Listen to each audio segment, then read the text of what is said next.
உங்கள் புதிது செய்தித்தளத்தில் சொல்லதிகாரம்.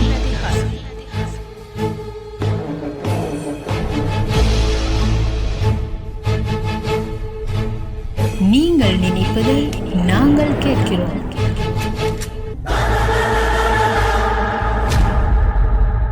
சொல்லதிகாரம். புதிது நேயர்கள் அனைவருக்கும் அஸ்ஸலாமு அலைக்கும், அன்பு வணக்கங்கள். நாங்கள் சொல்லதிகாரம் நிகழ்ச்சியினை ஆரம்பித்து 2 நிகழ்ச்சியினை செய்த அந்த தருணத்தில் கொரோனா அசாதாரண சூழ்நிலை ஏற்பட்டதால் நாங்கள் அந்த நிகழ்ச்சியினை செய்வதில் சற்று தாமதம் ஏற்பட்டது. இப்போது நாங்கள் எல்லோரும் வளமை நிலைக்கு வந்துள்ளதால் அந்த சொல்லதிகாரத்தை நாங்கள் மீண்டும் ஆரம்பிக்கின்றோம். இந்த நிகழ்ச்சியில் முஸ்லிம் காங்கிரஸின் அம்பாறை மாவட்ட நாடாளுமன்ற முன்னாள் உறுப்பினரும் இராஜாங்க அமைச்சருமான ஃபைசல் காசிம் அவர்களை நாங்கள் சந்திக்கின்றோம். அஸ்ஸலாமு அலைக்கும் வரஹ்மத்துல்லாஹி வபரகாத்துஹு. ஒரு பொதுத் தேர்தல் ஒன்றை நாங்கள் எதிர்கொள்ள வந்த நேரத்தில் ஒரு அசாதாரண சூழ்நிலையால் எல்லாமே தலைகளாக தடம்புரண்டு போயிருக்கிறது. ஆனாலும் தேர்தல் ஒன்று விரைவில் வரும் என்ற நம்பிக்கை எல்லோரிடமும் இருக்கிறது. வழமையாக முஸ்லிம் காங்கிரஸ் கூட்டு கட்சிகளுடன் அல்லது ஐக்கிய தேசிய முன்னணியுடன் சேர்ந்து தேர்தலை அம்பாறை மாவட்டத்தில் சந்தித்து வந்திருக்கிறது. அப்போது நீங்கள் ஒரு தந்திரோபாயமாக 3 உறுப்பினர்களையே 3 வேட்பாளர்களையே நீங்கள் களத்தில் இறக்கி 3 பேரையும் வென்றெடுத்த ஒரு தந்திரோபாயத்தை கடந்த காலத்தில் நீங்கள் செய்து வந்தீர்கள். ஆனால் இந்த முறை 6 வேட்பாளர்களை நீங்கள் களமிறக்கி இருக்கிறீர்கள். இப்போது உங்களுடைய மனநிலை எவ்வாறு இருக்கிறது? உண்மையிலே இந்த தேர்தலிலே முக்கியமாக சவால் கொள்ள வேண்டியவன் நான் என்று நினைக்கின்றேன். புத்துயில் தொகுதியிலே கிட்டத்தட்ட 3 வேட்பாளர்கள் நாங்கள் முகம் கொடுத்து போட்டியிட வேண்டியிருக்கின்றது. அனைத்து தொகுதிகளிலும் ஒவ்வொரு முஸ்லீம் காங்கிரஸ் வேட்பாளர்கள் கேட்டுக்கொண்டார்கள். ஆக இந்த சவாலை வெற்றி கொள்வது என்பது சாதாரண விடயம் அல்ல. ஆனால் இன்ஷா அல்லாஹ் அந்த சவாலை நான் ஏற்று நான் வெற்றி பெறுவேன் என்ற நம்பிக்கையுடன் நான் தேர்தலை கொதித்திருக்கின்றேன். நம்பிக்கை இருக்கிறது எல்லோருக்கும். அந்த நம்பிக்கை இல்லாமல் நாங்கள் வெற்றி கொள்ள முடியாது. நீங்கள் முஸ்லிம் காங்கிரஸ் கடந்த காலத்தில் எவ்வாறான தந்திரோபாயத்தை முன்னெடுத்தீர்களோ இப்போது நீங்கள் போட்டியிடுகின்ற ஐக்கிய மக்கள் சக்தி 3 சிங்கள வேட்பாளர்களை களமிறக்கி இருக்கிறது. அவ்வாறென்றால் சிங்களவர்களும் அவர்களுக்கு வாக்களிக்கவிருக்கின்ற முஸ்லீம்களும் இணைந்து அவர்களுடைய 3 விடுப்பு வாக்குகளையும் சிங்களவர்களுக்கு வழங்கினால் உங்களுடைய வெற்றி எப்படி சாத்தியமாகும்? உண்மையிலே இந்த தேர்தலை ஸ்ரீலங்கா முஸ்லீம் காங்கிரஸ் சரியாக அணி நடந்தால் எங்களுடைய 4 வேட்பாளரை நாங்கள் பெற்றுக்கொள்ள சக்தி எங்களுக்கு இருக்கின்றது. ஏனென்றால் சென்ற ஜனாதிபதி தேர்தலிலே சஜித் பிரேமதாசா அவர்களுக்கு 45,000 வாக்குகள் தான் கிடைத்தது. அதாவது அம்பாறை தொகுதிக்குள். அதை வைத்து நாங்கள் கணக்கீடு செய்தால் இம்முறை அதிலே உள்ள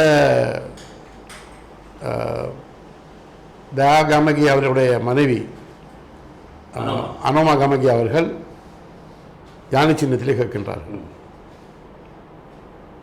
அது அவர் விட மற்ற வேட்பாளரான கலப்பதி அவர்களும் புது வேட்பாளரான கயான் அவர்களும் மற்றும் இன்னொரு வேட்பாளர் மஞ்சு அவர்களும் 3 பேர் எங்கள் பக்கத்தில் கேட்கிறார். இதில் சற்று வாக்கு பலம் கொண்டவர் கணபதி அவர்கள். மற்ற 2 பேரும் முதல் உட்புற விஷயம். சென்ற 45,000 வாக்குகளிலே என்னை பொறுத்த மட்டிலே குறைஞ்சது 15,000 20,000 வாக்கை பிரிக்கக்கூடிய சக்தி அனோகமகமைக்கு இருக்கின்றது. அப்படி இருந்தால் இவர்களுக்கு மிஞ்சிய வாக்கு 20,000 வாக்கு தான். அவை 20,000 வாக்குக்குள்ளே இவங்க முன்னுக்கு வரையிறாங்க. ஏன்னா இவர்களுக்கு சென்ற தேர்தலிலே தயாகமிகா அவர்கள் முஸ்லீம் தமிழ் பிரதேசங்களிலே எடுத்த 20,000 வாக்கு இவர்களுக்கு பெற முடியாது. அந்த அந்த தொடர்பு மட்டும் இல்லை. ஏன்னா அந்த தேர்தலிலே தயாகமிகா அவர்கள் தங்களுடைய பணச்செல்வாக்கை கூடுதலாக பிரிவு பண்ணி அந்த 20,000 வாக்கையும் பெற்றுக்கொண்டதன் காரணமாக தான் அவரும் போன முறை தேர்தலிலே வென்று முன்னுக்கு வந்தார். ஆகவே இந்த நிலையிலே ஸ்ரீலங்கா முஸ்லீம் காங்கிரஸில் உள்ள வேட்பாளர்கள் தனது சின்னத்துக்கு கூடுதலாக வாக்கை சேர்த்து கொடுப்பதன் மூலம் எங்களுடைய இந்த தேர்தலில் நாங்கள் மொட்டு சின்னத்தை விட வெற்றி பெறக்கூடிய சக்தி உள்ள மனிதராக மாற முடியும். ஏனென்றால் சென்ற ஜனாதிபதி தேர்தலிலே மொட்டுக்கும் அம்பாறை மாவட்டத்தில் விழுந்த வாக்கள் 90,000 வாக்கள். அன்னளவாக பேசிகிட்டு இருக்கேன் நான். சென்ற ஜனாதிபதி தேர்தலில் 1,30,000 வாக்குகள். அதாவது சேர்த்து அதாவது இல்லாமல் அன்னளவாக மொட்டுக்குழுந்த சிங்கள வாக்குகள் 90,000 வாக்குகள். அதே போன்று பொத்துவில் தொகுதிக்குள் விழுந்த வாக்குகள் 10,000 வாக்குகள், 1,00,000 வாக்குகள். நாங்கள் எதிர்பார்க்கின்றோம் 1,14,000 வாக்குகளாக வணிப்பாங்க. அதான் அவங்களுடைய ஆகக்கூடிய வாக்குகள் நான் எதிர்பார்க்கின்றோம். அதே சந்தர்ப்பத்தில் நாங்கள் 2,52,000 வாக்களை பெற்றிருந்தோம் மொத்தமாக. அதில் தமிழ் வாக்கள் 52,000 வாக்கை நாங்கள் கழித்தாலும் கூட அடுத்ததாக எங்களுடைய ஏசிஎம்சி எங்களோட சேர்ந்து கேட்டபடியால் அவருடைய 20,000 வாக்கு அது கழிகின்றது திருப்பி. அப்போ 2,00,000 வாக்குகள், 2,20,000 1,70,000 வாக்கு. அந்த 1,20,000 வாக்குகளில் தயாகமைக்கு எடுத்த 20,000 வாக்கு இருக்காது.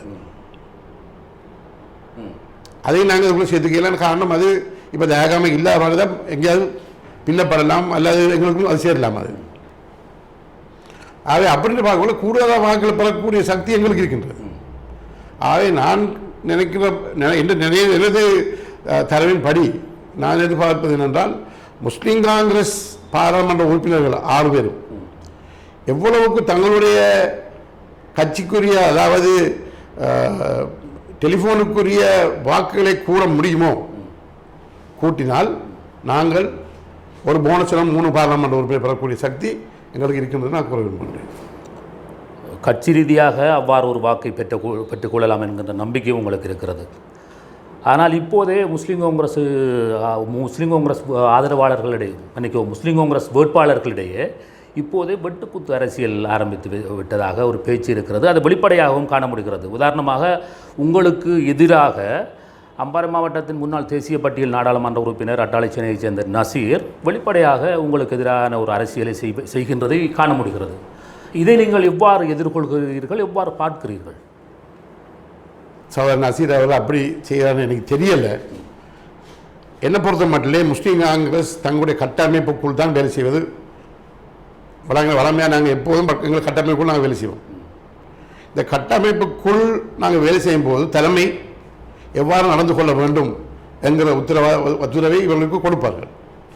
எங்களோட டிஸ்ட்ரிக்ட் கமிட்டி மீட்டிங்கை கூப்பிட்டு எப்படி நாங்கள் வாழணும், எப்படி நாங்கள் தனியாளு எல்லாரும் 3 வாழ்க்கைகளையும் அளிக்க வேண்டும், எப்படி அளிக்கப்பட வேண்டும் அது சொல்லுவார். எப்படி சொல்லி அவர் இன்னாருக்கு சொல்லாமல் அளிக்க மொழி சொல்லுவார். அதை நாங்கள் இவ்வளோ காலம் எங்கள் தேர்தல் பிரச்சாரங்களின் போது அதைத்தான் நாங்கள் முன்னெடுத்து சென்றிருக்கணும். அதே தான் இந்த முறை நாங்கள் முன்னெடுத்து செல்வோம். சகோதரர் நசீர் அவர்களுக்கு அவ்வாறு நான் நினைக்கவில்லை. ஆனால் அவ்வாறு அவர் செய்வார் இருந்தாலும் கூட ஒரு சில வாக்குகளை அவர் அப்படி செய்யலாமே தவிர எல்லா வாக்கையும் அவர் கொண்டு செல்ல முடியாது.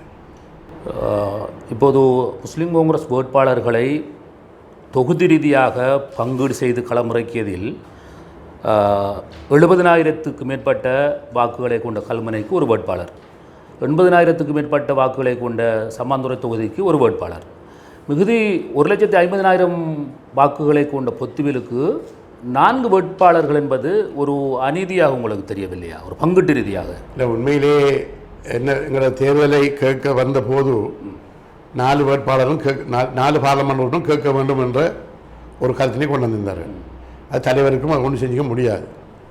அதே சந்தர்ப்பத்திலே பொத்திவிலுக்கும் நாங்கள் ஒரு வேட்பாளரை போட வேண்டும்ங்கிற நாங்கள் 33 இருந்துச்சு எங்களுக்கு. அதையும் நாங்கள் போட்டிருந்தோம். தவம் அவருடைய அக்கரைப்பத்துக்குரிய வாக்கை நாங்கள் ஒரு வேட்பாளர் போட பட்சத்திலே அது அதாவலா கட்சிக்கு போய்விடும் என்ற ஒரு நோக்கத்துக்காக நாங்கள் அவரையும் களமிறக்கியிருக்கின்றோம். இதான் அவை இந்த சவாலை நாங்கள் எனக்கு முன்னே சொல்லப்போ எனக்கு தான் பெரிய சவால். அந்த சவாலை நாங்கள் ஏற்றிருக்கின்றோம், நான் ஏற்றிருக்கின்றேன். அது இன்ஷா அல்லாஹ் என்னை பொறுத்த மட்டிலே அதை நான் வென்று முடிக்கலாம் என்ற நம்பிக்கை எனக்கு இருக்கின்றது. ஒரு ஊரில் ஒரு வேட்பாளரை இறக்கித்தான் அந்த கட்சிக்கு, உங்களுடைய கட்சிக்கான ஆதரவை பெற்றுக்கொள்ள முடியும் என்கின்ற ஒரு நிலை இருக்கிறதா, அல்லது நீங்கள் கடந்த காலத்தில் எல்லா ஊரையும் திருப்திப்படுத்தக்கூடிய விதத்தில் நடக்கவில்லை? அப்படி என்றால் உண்மையிலே நாங்கள் இந்த முறை இந்த தேர்தலிலே ஏசிஎம்சி முஸ்லீம் காங்கிரஸும் சேர்ந்து தான் கேட்க வேண்டும் என்ற ஒரு தீர்மானத்தில் தான் நாங்கள் வேலை செய்தோம். கடைசி நேரத்திலே ஏசிஎம்சி அவர்கள் அதிலிருந்து விலகி அவன் தனியாக போக வேண்டும் என்ற ஒரு காரணத்துக்காக அவர்கள் சென்று விட்டார்கள். ஆகவே நாங்கள் எங்களுக்கும் அந்த தேர்தலை கேட்க வேண்டிய வேட்பாளர்கள் போட வேண்டிய கட்டம் இருந்ததனால் நாங்கள் 6 வேட்பாளரையும் நாங்கள் ஏற்றுக்கொண்டோம். அதுதான் எங்களுடைய தீர்மானம். இப்போது நீங்கள் முந்தி சொல்லியிருந்தீர்கள், நீங்கள் நான் வெல்லுவேன் இன்ஷா அல்லாஹ், அதை வெல்லக்கூடிய சாத்தியம் உங்களுக்கு இருப்பதாக கூறியிருந்தீர்கள். அது நம்பிக்கை மட்டுமா, அல்லது நீங்கள் அந்த மக்களிடம் சென்று வாக்குகளை பெறுவதற்காக நீங்கள் கடந்த காலத்தில் என்னவெல்லாம் செய்திருக்கிறீர்கள்? சென்ற தேர்தலிலே அம்பாறை மாவட்டத்திலே கிட்டத்தட்ட 2வது கூடிய வாக்கை பெற்ற நான் என்னை சுகாதார ராஜாங்க அமைச்சரான பின் எல்லா, அதாவது முஸ்லீம் பிரதேசங்கள், தமிழ் பிரதேசங்கள், சிங்கள பிரதேசங்கள், எல்லா பிரதேசங்களுக்கும் நாங்கள் குறைந்தது 40 மில்லியன் 50 மில்லியன் ரூபா பணம் செலவழித்து அவங்களுடைய எல்லா சுகாதார வசதியும் செய்து கொடுத்திருக்கின்றோம். அதிலும் முக்கியமாக பொத்துவிலுக்கு நாங்கள் 35,000 சதுர அடி 3 மாடி கட்டிடம் ஒன்றை நாங்கள் முழுமையாக நினைக்கிறேன். கிட்டத்தட்ட அதனுடைய கட்டிட நிர்மாணம் மட்டும் 600 மில்லியன் வருது. எந்த நிறுவனத்துக்கு? இது சீன அரசாங்கத்தின் ஃபண்டால் கொண்டு வந்த ப்ரொஜெக்ட். பொத்துவில் உள்ள எந்த நிறுவனத்துக்கு? வைத்தியசாலைக்கு. அதன் மூலம் அந்த மக்களுக்கு ஒரு சம்பூர்ணமான வைத்தியசாலை, இன்னும் ஒரு 50 வருடங்களுக்கு சிந்திக்க முடியாத அளவுக்கு எல்லா உபகரணங்களும் கொண்டு நாங்கள் ஒரு அழகான வைத்தியசாலை செய்து கொடுக்கோம். அதே போன்று சம்மாந்துறையிலே 48,000 சதுர அடி கொண்ட முழுமை வாய்ந்த முழு ஹாஸ்பிட்டல், அதாவது எக்யூப்மெண்ட் சேர்த்தாக்க 1000 மில்லியனுக்கு மேலே அப்படி ஒரு ஹாஸ்பிட்டல் நான் கட்டிகிட்டு இருக்கோம். அடுத்து பார்த்தா அக்கரைப்பத்து தலை வைத்தியசாலைக்கு கிட்டத்தட்ட அங்கும் நாங்கள் 50 மில்லியனுக்கு மேலே. எப்போது அதாவது அவர்கள் அந்த அமைச்சரிலிருந்து விலை போனாரோ அன்றிலிருந்து இன்று வரைக்கும் அவர் விட்டு சென்ற குறைகளை கூட நாங்கள் முடித்து என்று ஒரு ஒரு எங்களால் என்ற அளவுக்கு தேவை அவர்களுக்குள்ள இடத்துக்குள் நாங்கள் மேக்சிமம் அவர் செஞ்சு கொடுத்துருக்கோம். அதே மாதிரி வரக்கூடிய பாலமுனையில் நாங்கள் ஒரு ஹுசைனியனால் நாங்கள் ஒரு கிட்டத்தட்ட 35,000-40,000 மில்லியனில் ஒரு கிளினிக்கல் சென்டர் கட்டி கொடுத்துருக்கோம் நாங்கள். அதே போன்று ஒலிவில் எங்களோட ப்ரொஜெக்டில் வந்தது தான் NCD, அதாவது தொற்றா நோயை கட்டுப்படுத்துவதற்குரிய புது வேர்ல்ட் பேங்க் சிஸ்டத்தில் வந்ததில் கிட்டத்தட்ட அதுவும் ஒரு 40 மில்லியன் ரூபா பெருமதியில். ஏனென்றால் அந்த தொற்றா நோயை நாங்கள் தடுப்பதற்கு பரிசோதனை செய்யக்கூடிய எல்லா உபகரணங்களும் அங்கே கொடுத்து அதை ஆரம்பித்திருந்தோம். நிந்தவூரை பொறுத்த மட்டிலே நிந்தவூர் வைத்தியசாலை நாங்கள் நிறைய அதுக்கும் செஞ்சு கிட்டத்தட்ட முக்கியமாக இந்த பிரதேசத்துக்கு நாங்கள் ஒரு ஃபிசியோதெரபி டிபார்ட்மெண்ட் செஞ்சு கொடுத்துருக்கோம். அந்த ஃபிசியோதெரபி டிபார்ட்மெண்ட் கிட்ட 35 மில்லியன். இன்றைக்கு Akkaraipattu base hospital, Kalmunai base hospital இருக்கிற ஆர்த்தோபெடிக் சர்ஜன் இன்றைக்கு ஃபிசியோதெரபிக்கு இங்கே தான் அனுப்புகிறாங்க எல்லாரையும். அது மட்டுமல்ல, விளையாட்டு வீரர்களுக்கு, பாடசாலை மாணவ வீரர்களுக்கு அவர்களுக்கும் அங்கு பயிற்சி, அவர்களுடைய இன்ஜுரி, அதாவது முறிவுகள் பிரச்சனைக்கும் இங்கு தான் இப்போது அனுப்பி கொண்டிருக்கிறோம். அதை நாங்கள் அதை இன்னும் மேம்படுத்துவதற்காக புதுதாக கட்டணம் செய்து கொண்டிருக்கின்றோம். அது இடம் காணாத பட்சத்தில் அது உண்மையிலே அது ஒரு முக்கியமான ஒரு இது உண்டு. அதே போன்று காரதீவிலே நாங்கள் அவர்களுக்கு நீங்கள் பாதுகாப்பு முன்னுக்கு வேலி கட்டி மண் போட்டு வச்சு கொடுத்துருக்கோம். கிட்டத்தட்ட ஒரு 10 மில்லியன் ப்ரொஜெக்ட். அது அவங்களுக்கு நாங்கள் சொல்லியிருந்தோம் என்னென்னா, அவங்களுக்கு ஒரு 2 ஸ்டோரி பில்டிங் அட்மினிஸ்ட்ரேட்டிவ் பிளாக் ஓட OPD காம்ப்ளெக்ஸ் ஃபுல்லாக செய்கிறதுக்கு முன்னுக்கு கிட்டத்தட்ட 180 மில்லியன் இன்னும் எஸ்டிமேட் பண்ணோம். அது இன்னும் நடக்கலை. அது ஒரு இஷ்யூ உண்டு. அதே போன்று சாய்ந்தமது ஹாஸ்பிட்டலுக்கு நாங்கள் கிட்டத்தட்ட 20 மில்லியன் காசு கொடுத்துருக்கோம். சாய்ந்தமது ஹாஸ்பிட்டல் நாங்கள் போகக்குள்ள புறாக்கூடு அடைஞ்சிருந்த காலம். அது அவ்வளோத்துக்கு நான் அண்டர் சீலிங் அடித்து வளைச்சி நாங்கள் நெட் அடித்து ஃபுல்லாக அவ்வளோ க்ளீன் பண்ணி கொடுத்து இன்றைக்கு ஒரு பேஷண்ட் போயிருக்கக்கூடிய மாதிரி லைட் சிஸ்டம் கொடுத்து அதே மாதிரி அவங்களோட ஒரு ஆடிட்டோரியம் செஞ்சு கொடுத்துருக்கோம் அதுக்குள்ளே. அது மட்டும் இல்லாமல் கல்முனை ஏஎம்ஹெச் வைத்தியசாலையில் உள்ள பின்னுக்கு இருந்த பில்டிங்கு முன்னுக்கு இருந்த பில்டிங் கலப்பதற்குரிய ஒரு வாக்கிங் பாத் ஏரியா அது செஞ்சுருக்கோம். திருப்பி 100 மில்லியன் 200 மில்லியன் காசு கொடுத்துனாங்க, 20 மில்லியன் காசு கொடுத்தான் முதல்ல எங்களை பிளான் இருந்துச்சு. இப்போ காப்பாக்கு மேலே கீழுக்கு காப்பாக்க வச்சு மேலுக்கு எங்களோட டாக்டர்ஸ் அதாவது பேச்சுலர் குவார்ட்டர்ஸ் மேலுக்கு அடிக்கிறதுக்குரிய வேலை திட்டத்தை குறையில் நிற்காது, அதுக்குள்ள அரசாங்கம் மாறிட்டு அந்த பிரச்சனை. ஒட்டுமொத்தமாக உங்களுடைய அம்பாறை மாவட்டத்தில் கடந்த ஆட்சியில் நீங்கள் சுகாதார இராஜாங்க அமைச்சராக இருக்கும்போது அன்னளவாக எவ்வளவு நிதியை ஒதுக்கீடு செய்து அபிவிருத்தி செய்திருக்கிறீர்கள் என்று ஞாபகம் இருக்கிறதா? கிட்டத்தட்ட இந்த பெரிய வயது அதாவது பொத்துவில், சம்மாந்துறை, கல்முனை ஏஎம்ஹெச் இதை தவிர மற்ற கிராமங்கள் எல்லாம் செய்தால் கிட்டத்தட்ட ஒரு 2000 மில்லியனுக்கு நாங்கள் நாடு குறவை செஞ்சுக்கோம். அம்பாறை மாவட்டத்தில் மட்டும் சாதாரணமாக நீங்கள் பாதைகளுக்கு ஒதுக்கீடு செய்ததிலிருந்து வைத்தியசாலை வர அம்பாறை மாவட்டத்துக்கான ஒதுக்கீடு கடந்த ஆட்சி காலத்தில் கிட்டத்தட்ட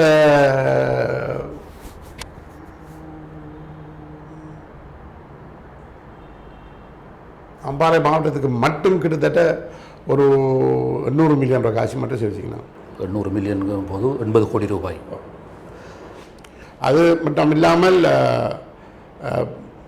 எங்களுடைய கம்பரில் வீதி புனரமைப்பில் வந்து நான் எங்களுடைய முஸ்லீம் காங்கிரஸ் பிரதேச வேட்பாளர்கள் தேர்தலில் வென்ற வேட்பாளருக்கு 20 லட்சம் ரூபாவும் தோத்த வேட்பாளருக்கு 10 லட்சம் ரூபாய் வீதம் அம்பாறை மாவட்டத்தில் உள்ள அனைத்து எங்களுடைய உறுப்பினருக்கு நாங்கள் கொடுத்துருக்கோம். அது கிட்டத்தட்ட இல்லாமல் ஒரு 200 மில்லியன் அதை நாங்கள் கொடுத்துருக்கோம். நாங்கள் இப்படி ஒரு பரந்த அபிவிருத்தியை மிக அதிகமான ஒரு நிதி கொஞ்சம் இதையும் விட இப்போ அடுத்ததாக நாங்கள் சொல்லப்போனால் மருமனை கிராமம். உண்மையாக மருமனை கிராமத்தில் நாங்கள் சுகாதார எங்களுடைய அமைச்சால் செய்ய வேண்டியதுக்கு அவங்களுக்கு 3 ஸ்டோரி பில்டிங் ஒன்றா பிளான் பண்ணோம். அது கிட்டத்தட்ட 260 மில்லியன் வந்துச்சு. அப்போ எங்களுக்கு பில்டிங் டிபார்ட்மெண்ட் சொன்னால் சார் எங்களுக்கு நீங்கள் வருஷம் 10 மில்லியன் போட்டு செய்ய முடியாது, எனக்கு நீங்கள் பெரிய அமௌண்ட் வரும்னு சொல்லி நாங்கள் அதை வேறொரு திட்டத்தில் கொண்டு செஞ்சுருந்தோம். அது கைக்கு வரல ஒன்று இருந்தாலும் அது மணால் மகாவித்தியாலயத்தில் என்ற சேவைன்னு சொல்லி ஒரு பெட்மிண்டன் கோர்ட் நாங்கள் கட்டி முடியலை இன்னும். இந்த அரசு அதாவது அதை முதல் செஞ்சுருந்தேன். அது கிட்டத்தட்ட 60 லட்சமோ 70 லட்சம் கொடுத்து செஞ்சேன் அந்த வேலையை. அது செகண்ட் ஃபேஸுக்கு நான் 60 லட்சம் போட்டு கொடுத்துருந்தேன்.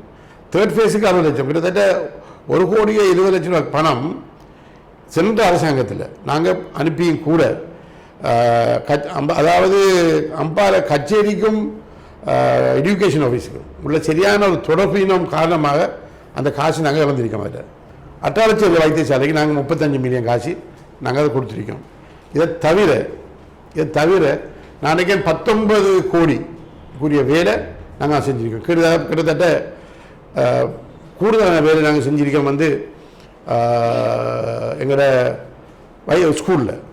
ஸ்கூலுக்கு நான் இந்த ஊரில் கட்டியிருக்கிற அதே ஆடிட்டோரியம் நாங்கள் கட்டி கொடுத்துருக்கோம்.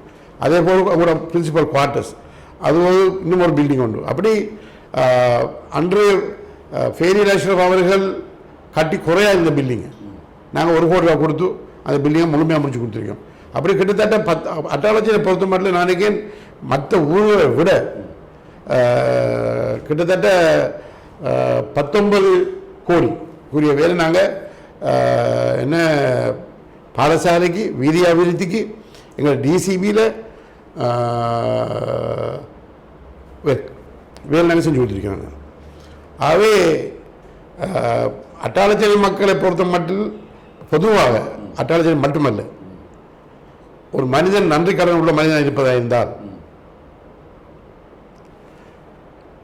தங்கள் வேட்பாளர் ஒவ்வொரு கேட்கும் வேட்பாளருக்கு ஒரு முதலாவது வாக்கை அளித்துவிட்டு 2வது வாக்கை அளிக்க வேண்டும் என்ற கோரிக்கையை நான் வைக்கிறான். ஏன்னா யாரும் செய்யாதது சொல்லப்போனால் யாரும் செய்யாத வேலைகளை எல்லா ஊர்களும் செஞ்சு கொடுத்துருக்கேன். பாகுபாடின்றி யாரால் எது கேட்டாங்களோ அவரும் செஞ்சு கொடுத்துருக்கேன். ஆகவே நாங்கள் இதில் கட்சி வேறுபாடு நான் சொல்கிறேன். நீங்கள் இதுக்கு எனக்கு வாக்களிக்கணும்னு கேட்கணும். காரணம் இந்த சேவை உங்கள் கிராமத்துக்கு என்றும் யாராலும் செய்யப்படாது. இப்போ நீங்கள் சொன்னதின் அடிப்படையில் இந்த மாவட்டத்துக்கு பெருவாரியான மிக அதிகமான நிதியை நீங்கள் ஒதுக்கீடு செய்திருக்கிறீர்கள், சேவை செய்திருக்கிறீர்கள். ஆனால் உங்கள் சொந்த ஊரான நிந்த ஊரில் உள்ள பிரதேச சபையை உங்களால் கைப்பற்ற முடியாமல் போயிட்டு? நிந்த ஊரிலே பிரதேச சபையிலே 8 வட்டாரங்கள் இருக்கின்றன. 8 வட்டாரங்களிலே ஸ்ரீலங்கா முஸ்லீம் காங்கிரஸ் 6 வட்டாரங்களை கைப்பற்றியது. ஏசிஎம்சி 1 வட்டாரத்தை கைப்பற்றியது. SLP 1 வட்டாரத்தை கைப்பற்றியது. ஆனால் இந்த தேர்தல் முறையில் உள்ள வாக்கு அந்த சட்டத்தின் படி அந்த வாக்குகள் கூட வந்ததால் எங்களுக்கு அந்த சபை இல்லை. உண்மையை சொல்ல போனால் சகோதரர் சுலைமான் அவர்கள் தீர்மானிக்கிறார். நாங்கள் அவருக்கிடம் சொன்னோம், அன்று வாக்குகள் அன்று அவர் தலைவர் தெரியாது அன்று அவர் நாங்கள் தான் ப்ரமோஸ் பண்ணோம், நீங்கள் சேமன் அறிங்கன்னு சொல்லி சொன்னோம். அவருக்கு அவர் சேமனிக்க அவர் இருக்கவில்லை. ஆனால் அவர் மனத்தாமல் செஞ்சிட்டார். அவருடைய வாழ்க்கையில் இந்த ஒரு பெரிய சேமன்கிற பதவி அது ஜென்மத்துக்கும் அவர் கிடைக்காது. இனி எங்களை கொடுத்த சந்தர்ப்பத்தை தவிர அவருக்கு ஜென்மத்துக்கும் கிடைக்காது அவருக்கு. ஏன்னா நான் நினைக்கின்றேன் அரசாங்கம் அந்த பிழையை அறிந்து மீண்டும் அவர்கள் சட்டத்தை மாற்றுவதற்கு தீர்மானித்திருக்கிறார்கள். நாங்கள் சொல்லியிருக்கிறோம். முஸ்லீம் காங்கிரஸில் இன்ஷா அல்லாஹ் இந்த 21,000 வாக்கு இருக்கு. 21,000. அப்போ நாங்கள் கொஞ்சம் கூட்டிருக்கிறீங்க. அதில் 5,000 வாக்கு வெளிநாட்டில் இருக்கீங்க. அந்த வெளிநாட்டு போடையில் எங்களுக்கு அதில் வளமே நாங்கள் போட முடியும்.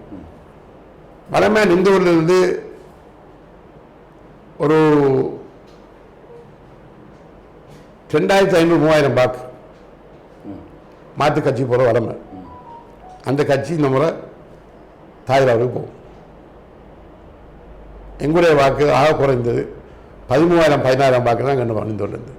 இதுதான் உண்மையான செய்தி. இப்படி நாங்கள் ஒரு போராட்ட ரீதியாக அல்லது மிகவும் கஷ்டப்பட்டு நாடாளுமன்ற உறுப்பினர்களை எடுத்துக்கொண்டோ நாங்கள் பாராளுமன்றத்துக்கு சென்று அநேகமாக ஒரு சிறுபான்மை கட்சியாக இருந்த முஸ்லீம் காங்கிரஸ் கடந்த காலங்களில் ஆட்சியாளர்களுக்கு ஆதரவளிக்கின்ற ஒரு அரசியலை தான் செய்து வந்திருக்கின்றோம். நீங்கள் கடந்த காலத்தில் ஒரு அமைச்சராக இருந்த நீங்கள் நல்லாட்சி என்று சொல்லப்படுகின்ற அந்த ஆட்சி உண்மையாகவே உங்களுக்கு ஒரு திருப்தியான ஆட்சியாக இப்போது மனதுக்கு படுகிறதா? உண்மையிலே நல்ல ஆட்சியிலே திருப்தியாக இருந்தது எனக்கு, என்ன பொறுத்த மட்டும். மற்றவரை பற்றி எனக்கு தெரியாது. இன்றைக்கு நீங்கள் எதிர்கட்சி மொட்டு கட்சி நீங்கள் பார்த்தா நான் நினைக்கின்றேன் சந்திரிகா குமாரதுங்க பண்டாரநாயக்கா அவர்களோட ஆட்சிக்கு பின் மஹிந்த ராஜபக்ஷ ஆட்சியிலே அவர் ஒரு மிதமத்தக்க ஒரு மத்தியமாக பேசினார். அவர் யுத்தத்தை வென்றதுக்கு பிறகு ஒரு கட்டத்திலே அதிலிருந்து அவர் ஒரு இனவாத அரசியலை தோன்றிவிட்டார். நான் எவ்வளோ பேசினாலும் அந்த இனவாத அரசியலை இன்னும் செய்து கொண்டிருக்கின்றார்கள். ஆனால் சென்ற ஆட்சியின் போது முஸ்லீம்களுக்கு எவ்வளோ பிரச்சனை வந்தாலும் கூட எங்களுக்கு உடனுக்குடன் அதுக்குரிய நடவடிக்கை எடுக்கக்கூட மட்டுமல்ல, அந்த மக்களுக்குரிய கம்பன்சேஷன் அது விஷயங்களை பற்றி பேசுவதற்கும் கூட சாதாரண பிரச்சனையும் கூட எங்களுடைய திகிர பிரச்சனை வந்த போதும் கூட எங்களுக்கு அரசாங்கத்துடன் தலைவர் மட்டுமல்ல எம்பிக்களும் கூட இருந்து பேசக்கூடிய ஒரு லொபிகளுக்கு வந்துருந்துச்சு எங்களுக்கு. நாங்கள் போய் பிரதம மந்திரிக்கிட்ட எங்கிட்ட பிரச்சனை பேசும்போது அவர் அதுக்குரிய நடவடிக்கை எடுத்துருக்காரு எங்கள் விஷயத்தில் நிறைய விஷயங்கள். ஃபைசல் காசிம் என்பவர் கட்சி எதை சொன்னாலும் அதை செய்வதற்கு தயாராக உள்ளவரா அல்லது கட்சி சொல்லுகின்ற நல்லவைக்கு மட்டும் தலையாட்டுகின்ற அல்லது அதை செய்கின்ற ஒருவராக இருக்கிறாரா? கட்சி சொல்வதுக்கெல்லாம் தலையாட்ட மாட்டார் ஃபைசால். அது கட்சி சமூகத்துக்கு போல கட்சிக்கு போலன்னு சொன்னால் நான் இடத்துல ஆகி கொண்டேன். நான் இருந்து தலைவரும் நான் நிறைய கட்சி சம்பந்தமாக சமூகம் சம்பந்தமான பிரச்சனை நிறைய பேசியிருக்கிறாங்க. என் தனிப்பட்ட கருத்தில் கூறணும் அவருக்கு. நான் ஓப்பனாக கூட்டாரையும் அவர் தனியை கண்டு பேசி சொல்வேன். நீர் இப்போ இப்படி பிரச்சனை இருக்குது, இதை நாம் ஹேண்டில் பண்ண தான் வேணும், இதுக்கு எங்கள் உங்களோட சப்போர்ட் வேணும், நாங்கள் செய்ய வேணும்னு சொல்லுவேன். நான் அவை கட்சி இருக்கிற எல்லாத்துக்கும் நான் 6 பைசாவில் இருக்க மாட்டேன். இருக்கேன் இல்லை. நான் எப்பயும் எங்களை ஹைகமாண்ட் மீட்டிங்லேயும் கூட நான் நிறைய விஷயங்கள் நான் எடுத்து பேசியிருக்கேன். கட்சி செய்கிறவங்களை கட்சிக்குள்ளே உள்ளாக்கிற பிரச்சனையை பற்றி நாங்கள் எடுத்து பேசியிருக்கோம். அங்கே அது வளமையான ஒரு, அதாவது எங்களோட ஹைகமாண்ட் என்பது ஒரு உள்ளூட்டு விஷயம். அதில் நாங்கள் எங்களுடைய கருத்துக்களை நாங்கள் பயமில்லாமல் நாங்கள் போவோம். எந்த பிரச்சனையும் இல்லை எங்களுக்கு. இப்போது நீங்கள் பேசும்போது சொன்னீர்கள் மஹிந்த ராஜபக்ஷ இப்போதும் ஒரு இனவாத ரீதியாக செயற்பட்டு கொண்டிருக்கிறார், கடந்த காலத்திலும் அவ்வாறு தான் இருந்தார் என்று கூறினீர்கள். இதே மஹிந்த ராஜபக்ஷவை எதிர்த்து 2005ஆம் ஆண்டு முஸ்லீம் காங்கிரஸ் இயங்கியது. பிறகு மஹிந்த ராஜபக்ஷ வெற்றி பெற்றவுடன் போய் சேர்ந்து விட்டது ஆட்சியில். 2010ஆம் ஆண்டிலும் அதே விவகாரம் உங்கள் தலைவர் சேர்ந்து நீதி அமைச்சினை பெற்றிருந்தார். இம்முறையும் தேர்தலில் ஒட்டுமொத்தமாக முஸ்லீம் காங்கிரஸ் கைப்பற்றுகின்ற எல்லா நாடாளுமன்ற உறுப்பினர்களையும் கொண்டு சென்று மஹிந்த ராஜபக்ஷவின் ஆட்சியில் நீங்கள் சேரமாட்டீர்கள் என்பதற்கு என்ன உத்தரவாதம் இருக்கிறது? அவ்வாறு ஒரு விடயம் நடந்தால் நீங்கள் தனிப்பட்ட ரீதியில் என்ன முடிவு எடுப்பீர்கள்? உண்மையிலே நாங்கள் நினைக்கிறேன் 18வது திருத்த சட்டத்துக்கு தலைவர் அவர்கள் ஆதரவு கொடுக்க வேண்டியதுக்கு நிர்பந்தப்பட்டார். அவர் நிர்பந்திக்கப்பட்டார். அவர் உண்மையிலாக அவருக்கு அதுக்கு வந்து அவரில் கட்சிக்குள்ளே இருக்குள்ள பார்லமெண்ட் உறுப்பினர் சின்ன பிரச்சனைக்குள்ள இல்லை, அது பிரச்சனை உருவான காலத்தில் தலைவர் அந்த இடத்துக்கு அவர் போய் கட்சியை காப்பாற்றுறவங்களுக்காக செஞ்ச வேலை ஒன்று இருந்துச்சு. நான் நேற்றும் கூட முந்தின நாள் கூட நாங்கள் பார்த்தோம், தலைவர் அவர்களும் மஹிந்த ராஜபக்சவும் பேசிக்கொண்டிருப்பதை நாங்கள் தொண்டமான் அவருடைய இறுதிக்கிரியை பார்த்த மாதிரி இருந்தோம். ஆனால் ஒரு சிறுபான்மை கட்சியின் வகையிலே ஆளுங்கட்சியுடன் நாங்கள் ஒத்துப்போகிற கடமை எங்களுக்கு இருக்கின்றது. ஏனென்றால் எங்கள் சமூகத்துக்கு பிரச்சனை வரும்போது நாங்கள் வெளியே இருப்பதை விட உள்ளுக்கிருந்து பேசுவது மிகவும் சௌகரியமான விஷயம். அதுக்குள்ளும் சில தடைகள் இருக்கின்றது, இல்லாமல் இல்லை. ஆகவே என்னை பொறுத்த மட்டிலே அவ்வாறு ஒரு கட்டம் வந்தால் இன்றைய அரசியல், இன்று இருக்கும் அரசியல் களத்தில் கட்சியை காப்பாற்ற வேண்டும் என்றால் நாங்கள் அப்படி சேர்ந்து கொள்ள தான் போவோம். எதிர்காலத்திலே நான் நம்புகின்றேன் எமது சமூகத்தில் அரசியல் செய்ய முடியாத ஒரு நிலை காணப்படும் என்று நினைக்கின்றேன். இன்று சமூக சிந்தனை, சமூகத்தை பற்றி ஒரு எந்த கவலையும் இல்லாமல் நமது இளைஞர் சமூகம் கூட இன்று ஒரு போக்கில் சென்று கொண்டிருக்கின்றார்கள். இது இந்த சமூகத்துக்கு ஒரு மிக சவாலான காலம் எதிர்கால அரசியல். இதை காப்பாற்ற வேண்டும் என்றால் நாங்கள் ஒரு ஆளுங்கட்சிக்குள் சேர்ந்து சென்றுதான் ஒரு யோக்கியமான நான் நினைக்கின்றேன். அந்த அளவுக்கு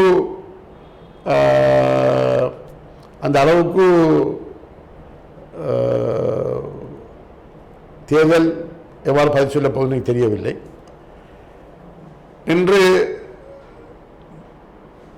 150 சீட்டுகளை பெற்றுக்கொள்வோம் என்று மொட்டுக்கள் கூறினாலும் கூட என்னை பொறுத்த மட்டிலே அவர்கள் 105க்கும் 110க்குள் தான் அவருடைய ஆசனம் இருக்கின்றது. நீங்கள் உண்மையிலேயே இந்த முஸ்லீம் காங்கிரஸின் வெறுமனே ஒரு நாடாளுமன்ற உறுப்பினர் மட்டுமல்ல, அந்த கட்சியின் முன்னிலை தலைவர்களில் ஒருவராக இருக்கிறீர்கள், பொருளாளராக இருக்கிறீர்கள் கட்சியின். ஆகவே உங்களிடம் ஒரு கேள்வியை கேட்பதற்கு விரும்புகிறேன். அதற்கு பதில் சொல்ல வேண்டிய ஒரு தார்மீக பொறுப்பு உங்களிடம் இருக்கிறது. கட்சியை காப்பாற்றுவதற்காகத்தான் ஒவ்வொரு முறையும் அரசாங்கத்தில் சேர்வதாக சொல்லிக்கொண்டே இருக்கிறீர்கள். அப்படி என்றால் அதிகாரம் இல்லாமல் கட்சியை கொண்டு செல்ல முடியாத பலகீனமான ஒரு தலைவரையாக நீங்கள் வைத்துக் கொண்டிருக்கிறீர்கள். அது பிழையான கேள்வி. உங்களோட தலைவர் பலகீனம் அல்ல, கட்சிக்குள் இருக்கும் சிலர் அயோக்கியத்தனத்துக்கு தலைவர் பயப்படுறார். அதை தான் கேட்கிறேன். கட்சி தலைவராக இருந்து கொண்டு அதை சமாளிக்க முடியாதா? கட்சியிலிருந்து நீங்கள் அரசியல் வர இருந்து பார்ப்போம். நாம் மறைஞ்ச தலைவர் இருந்த டைமில் மறைஞ்ச தலைவர் இருந்து சிவசேனா அவர்கள் கட்சியோடு விலக்கப்பட்டு போனார், குழப்பத்தை எடுத்தார். அதுக்கு பிறகு ஹிஸ்புல்லாவும் புவான் நாஜியாரும் போனாங்க. சரி, அதுக்கு பிறகு ரிஷாட், அமீர் அலி, நஜீப் போனாங்க. இப்போ கட்சியில் நீங்கள் பார்த்தா கட்சிக்குள் பாரத் பார்லிமெண்ட் உறுப்பினர்கள் எடுக்கிற இந்த நடவடிக்கையிலே கட்சி தலைமைத்துவம் கட்டுப்படுத்த முடியாது. ஏன்னா அவங்க வேறு டீலோட போகிறாங்க, டீல் ஒன்று போட்டு போடுவாங்க எல்லாரும். அவங்க ஒரு டீல் ஒன்று போட்டிருக்காங்க. அந்த டீலாவுக்கு அவங்க போகுது. அது தனிப்பட்ட நபரை வளர்ச்சிக்கு தான் போகுது. அதில் கொஞ்சம் வளைஞ்சி போகிறாங்க. அதில் அப்படி அது கட்சிக்கு கொஞ்சம் தன்னை கட்சியில் பாராளுமன்ற உறுப்பினருக்குரிய பொருள்களை வச்சுக்க கஷ்டமாக இருக்காது. இன்றைக்கு அப்படி தான் இருக்கு. இன்றைக்கு அரசியல் அப்படி மாறி போச்சு. அதுக்குத்தான் நாங்கள் 18வது அமெண்ட்மெண்ட்டில் கட்சி மாறா சட்டத்தை கொண்டு வந்தாங்க. அதுக்கு அன்று எதிர்கட்சியில் இருந்த தினேஷ் குணவர்தன் அன்று அந்த பாராளுமன்றத்திலே நாங்கள் 19வது சட்டத்தை கொண்டு வந்து பேசிய போது அவர் அதை வன்மையாக கண்டித்து சொன்னார். அப்படி போடல, நாங்கள் அதுக்கு எதிர்ப்போம், அது விட்ரா பண்ண சொல்லி. அவ்வாறு சட்டங்கள் வந்தால் கட்சியை காப்பாற்ற முடியும். அவ்வாறு சட்டங்கள் இல்லாதவற்றில் கட்சி பலவீன மாட்டோம். ஏன்னா நாங்கள் சிறு கட்சி, நாங்கள் 6-8 மெம்பர் இருக்காங்க. அந்த எங்களை எப்போ நாங்கள் அந்த எங்களை உரிமையை நாங்கள் எங்களை இதை ஸ்ட்ராங் பண்ண சொன்னால் எங்களோட வாக்கு தன்மை கூட போகக்குள்ள எங்களுக்கு கிடைக்க வேண்டிய பிரச்சனை தைரியமாக பேசலாம். சரி, கட்சியை காப்பாற்றுவதென்றால் அரசாங்கத்துடன் இருக்க வேண்டும், அதிகாரத்தோடு இருக்க வேண்டும் என்று சொல்கிறீர்கள். அப்போதுதான் இந்த நாடாளுமன்ற உறுப்பினர்கள் கட்சியை விட்டு விலகிச் செல்லாமல் காப்பாற்றலாம் என்று சொல்கிறீர்கள். ஆனால் முஸ்லீம் காங்கிரஸ் அரசாங்கத்தில் இருந்தபோது தானே அதன் தவிசாளரும் செயலாளரும் அந்த கட்சியை விட்டு சென்றார்கள். அப்படி என்றால் நீங்கள் சொன்ன அந்த தர்க்கம் பிழைக்கிறதே. எந்த காலத்தில் போனாங்க? முஸ்லீம் காங்கிரஸ் அரசாங்கத்தில் இருந்தபோது தானே, கடந்த அரசாங்கத்தில் இருந்தபோது தானே அவர்கள் வெளியேறி சென்றார்கள். அதுவும் ஒரு டீல் தான். அதுவும் ஒரு டீல். அது டீல் என்ன? எங்களை நாங்கள் இருக்க அந்த ஐக்கிய தேசிய கட்சியில் எங்களை தூக்கி கொண்டு போய் அங்கே ராஜபக்சே கொடுக்கத்தான் டீல். அது நீங்கள் ராஜபக்ஷ அரசாங்கத்தில் இருந்தபோது தானே, 2010ஆம் ஆண்டு இருந்தபோது தான். நீங்கள் 2010 15ஆம் ஆண்டு இருந்தது ராஜபக்ஷ அரசாங்கத்தில். அந்த அரசாங்கத்தில் நீங்கள் இருந்து கொண்டு உங்களை எப்படி திரும்பவும் கொண்டு ராஜபக்சவிடம் சேர்ப்பது, இருப்பதை எப்படி திரும்பவும் கொண்டு போய் சேர்ப்பது? 2015ஆம் ஆண்டு தான் அந்த தேர்தலுக்கு முந்தி 2015ஆம் ஆண்டு மஹிந்த ராஜபக்ஷ தோற்றுப்போவதற்கு முன்னர் நீங்கள் அந்த அரசாங்கத்தில் இருக்கிறீர்கள்.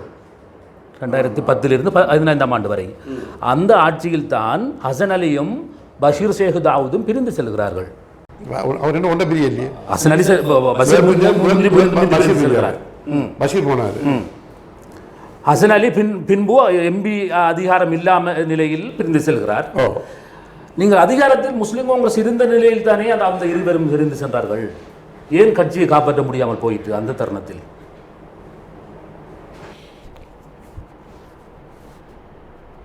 ரீகலெக்ட் பண்ண அதாவது யோசிக்கணும் என்ன நடந்தது. அது பிரச்சனை ஞாபகம் ஒன்று இருக்குன்னு ஒன்று அந்த 18வது அமெண்ட்மெண்ட்டில் தான் பஷீர் எங்களோட பிரிஞ்சார். அந்த நேரத்தில் முஸ்லீம் காங்கிரஸ் அரசாங்கத்துடன் இருக்கு. என்ன டீல்னு சொன்னால் அதில் வந்து என்னென்னா அவருக்கு 18வது சப்போர்ட் பண்ணால் அவருக்கு அமைச்சர் தான் சொல்லி ஏன் காப்பாற்ற முடியாமல் போயிட்டு அதான் சொன்ன விஷயம். அதான் நான் சொன்னேன். அந்த தலைவர் அவர்கள் 18வது அன்றைக்கு வந்து யூஎம்பியில் இருந்தாங்க. வந்து உள்ளுக்கு வந்து சேர்ந்ததுக்கு காரணமே அதான் காரணம், வேறு காரணம் இல்லை. அதான் காரணம். நான் சொன்னேன் உங்களை முதல்ல, எம்பிமாரை கட்டுப்படுத்த முடியாத சட்டம் இருக்க மட்டும் எந்த ஆட்சியிலையும் தான், எந்த கட்சியும் தான் இந்த பிரச்சனையை உங்களை தான் செய்யும். பேசிக்கொண்டிருக்கும் போது ஹசன் அலி என்கின்ற பெயரை நான் தற்செயலாக உச்சரித்து விட்டேன். ஆனால் ஹசன் அலி தவிர்க்க முடியாத ஒருவர் என்பது ஹசன் அலிக்கான இஷ்யூ வந்து அது எம்பி கொடுக்காத இஷ்யூவில் தான் அவர் போனார். சரி, அது ஒரு பக்கம் இருக்கட்டும். ஹசன் அலி என்கின்ற நபரும் பெயரும் தவிர்க்க முடியாதது முஸ்லீம் காங்கிரஸ் அரசியலை பொறுத்தவரையில். அவர் இப்போது அம்பாறை மாவட்டத்தை பொறுத்தவரையில் அவர் இப்போது செயலாளராக இருக்கின்ற ஐக்கிய சமாதான கூட்டமைப்பு போட்டியிடவில்லை. ஆகவே இந்த ஊரில் 2 எதிரெதிர் முனையில் நீங்களும் தாகிரும் போட்டியிடுகின்றார்கள். ஹசன் அலி என்ன முடிவை எடுப்பார் அல்லது என்ன முடிவை எடுப்ப வேண்டும் என்று நீங்கள் விரும்புகிறீர்கள்? காக்கா ஹசன் அலிக்கு பிரதேச சபை தேர்தலில் அனுபவம் இருக்கு. அந்த தேர்தலில் எவ்வாறு காக்கா ஹசன் அலியை எங்களுடைய தாயிர் சேம பாவித்தார் என்பது அவருக்கு தெரியும். அதை சிந்தித்து அவர் செயலாற்றுவார்ண்டா நல்ல விஷயம். தாகிர் ஹசன் அலி பாவித்தார் என்றால் ஏதாவது துரோகம் செய்திருக்கிறாரா? இல்லை, அவரை வெல்ல வைப்பதற்கு அவர் வேலை செய்தவர். இப்போ சைலண்டாக இருக்கார். இப்போ அவருக்கும் தொடர்பு இல்லை. நீங்கள் அசனலை அணுகவில்லையா? நாங்கள் அணியிருக்கின்றோம், பேசியிருக்கோம், தேர்தல் வரும்போது பேசுவோம் என்று கூறுகிறார்கள். சரி, இப்போது அம்பாறை மாவட்ட மக்களுக்கு நீங்கள் சொல்ல விரும்புகின்ற செய்தி என்ன?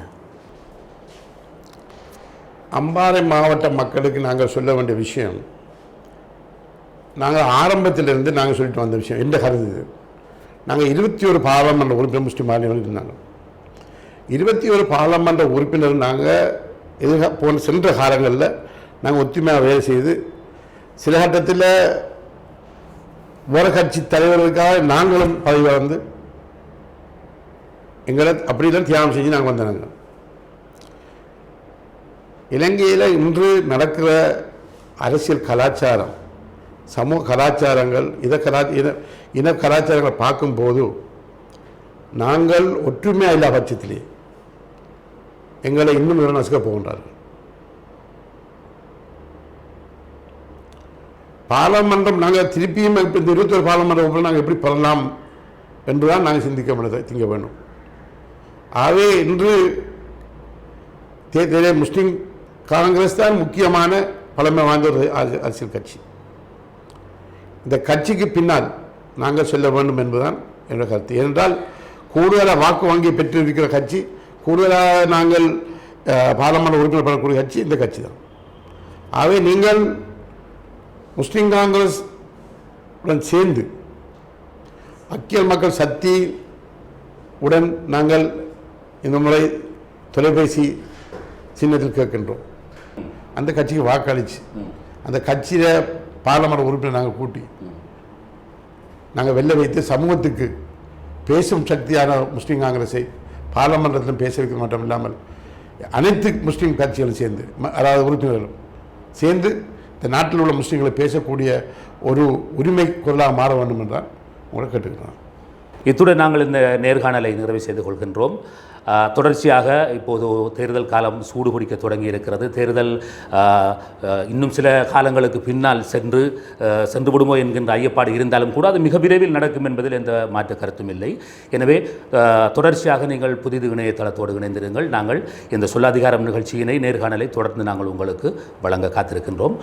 நீங்கள் உங்களுடைய பெருமதியான நேரத்தை ஒதுக்கி எங்களுக்கு இந்த நேர்காணலை வழங்கியதற்கு எங்களுடைய நன்றியை தெரிவித்துக் கொள்கிறோம். எதிர்வரும் தேர்தலில் நீங்கள் வெற்றி பெற்று நாடாளுமன்றத்தை அலங்கரிக்க வேண்டும் என்கின்ற வாழ்த்துக்களையும் உங்களுக்கு தெரிவித்துக் கொள்கிறோம். நன்றி. அலைஹிஸ்ஸலாம். உங்கள் புதிது செய்தித்தளத்தில் சொல்லதிகாரம்.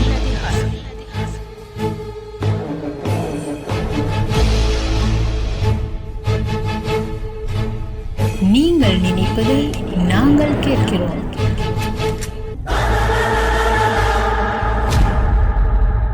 சொல்லதிகாரம்.